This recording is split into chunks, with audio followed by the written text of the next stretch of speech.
This is ancient Nazareth. It's a very old town. In fact, archaeologists have determined that Nazareth was settled sometime between 900 and 600 BC. And there are 4 archaeological sites in this town that support that claim. Today you're going to walk through some of the remains of the 1st century village of Nazareth. This particular site is right next to the Church of the Annunciation, the church that was built over the traditional home of Mary. And later on, in the Octagon Project, we'll take you to some of the other ruins in Nazareth. What you're looking at here is a very small part of the village of Nazareth that Jesus knew. This is the town where he spent most of his life. We don't know exactly how many years he lived here because we don't know how young he was when he returned from Egypt. But in any case, most of his childhood and all of his early life was spent here. And the homes that you're going to enter on this tour are, more than likely, homes that Jesus himself was in at some time during his life.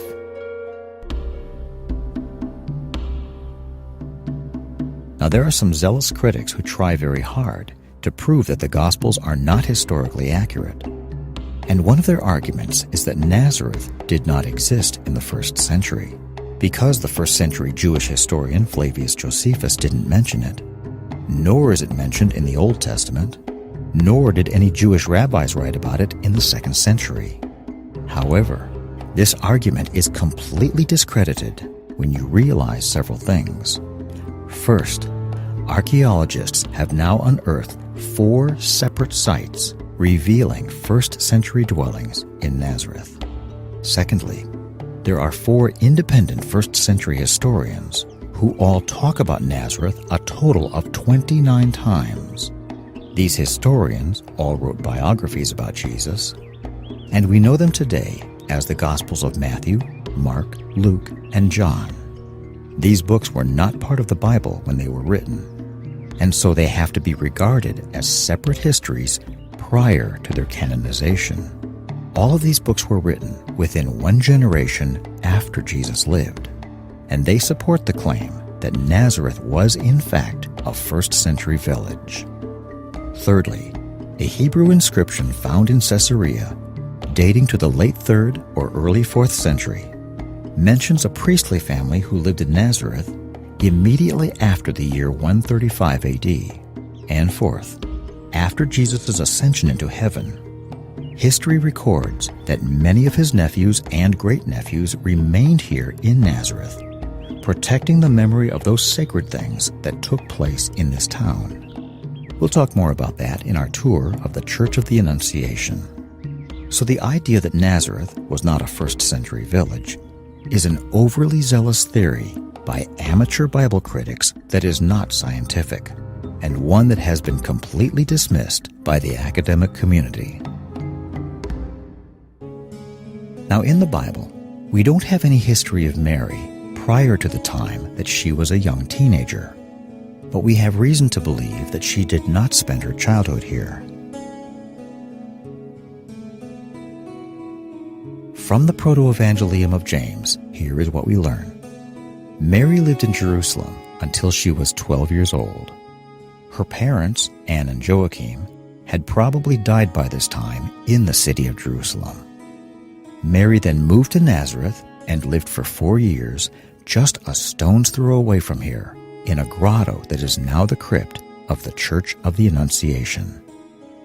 During these 4 years, Joseph, to whom she was not fully married yet, was a craftsman or a builder in Sepphoris, which is a 45-minute walk from here. And when Mary was 16 years old, she received the annunciation from the Archangel Gabriel that she would be the mother of the Son of God.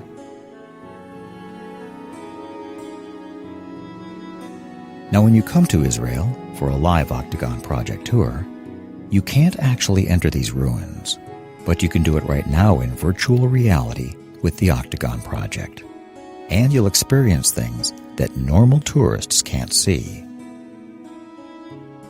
As you enter these ruins, you quickly learn that many of the homes in the ancient land of Israel backed up to caves, and this was good because a cave provided an inexpensive, secure, and cool dwelling for both people and animals. Now, these caves were not always very tall, and many times a normal-sized adult could not stand up in one. But still, it was nice to have a cave in your home, regardless of the size.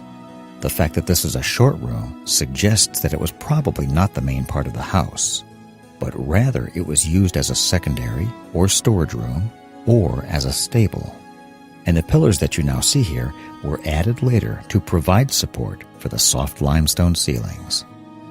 As you enter the largest of these caves, you'll notice that it has an oven. This means that for one or more families, this part of the house was a dwelling part, and that they cooked here. It wasn't a very tall room, and so the adults probably had to stoop every time they were in here. Now, in addition to being a kitchen, you will notice that this same room has 2 anchor holes carved into the walls. What were these for? Well, if this were a prison, these anchor holes would be used to chain prisoners to the wall so they couldn't get away. But this wasn't a prison, and so these holes were probably used for the purpose of securing animals, such as donkeys, goats, or sheep.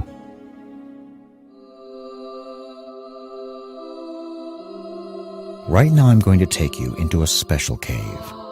This cave has a doorway in the back wall, and on the other side of this door is a staircase that leads down into the Grotto of the Annunciation, which is the traditional home of Mary and the place where Jesus was conceived. When you go inside the Church of the Annunciation, you will look into this cave, and in the back you will see a staircase leading up. Well, that staircase didn't exist in Mary's time. It was added many centuries later, and this is the outside door that leads down into that staircase.